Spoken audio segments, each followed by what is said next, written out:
இப்ப சமீபத்துல பாத்தீங்கன்னா நம்மளுடைய அரசன் படப்பிடிப்பு நடந்துட்டு இருந்த படப்பிடிப்பை நிறுத்தினாங்க. அது 2 மாசம் ஆச்சு கிட்டத்தட்ட நிறுத்தினாங்க. அந்த நேரத்துல பாத்தீங்கன்னா சினிமால உள்ள பல பிரபலங்கள் ஆர்கே செல்வமணி, தானு, இன்னும் பலர் வந்து ஐஸ்வர்ய கணேசனோட பேசி ஒரு காம்ப்ரமைஸ் செட்டில்மெண்ட் வந்து பண்ணிட்டாங்க. அந்த பணத்தையுமே ஐஸ்வர்ய கணேசன் வந்து திருப்பி கொடுத்துட்டாரு.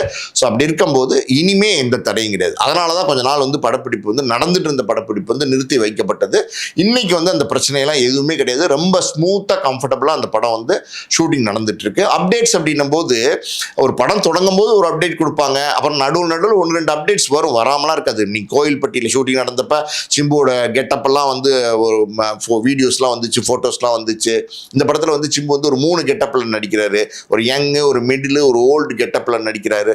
ஸோ அப்டேட்ஸ் தேவைப்படும் போது நிச்சயமா கொடுப்பாங்க. எல்லா நாளும் அப்டேட்ஸ் கொடுத்துட்டே இருந்தீங்கன்னு வச்சுக்கோங்களேன், உங்களுக்கு அந்த இன்ட்ரெஸ்ட் வந்து குறைஞ்சிரும். அதனால நிச்சயமா கூடிய சீக்கிரம் ஒரு நல்ல அப்டேட் வந்து இந்த படம் சம்பந்தமா வரும்.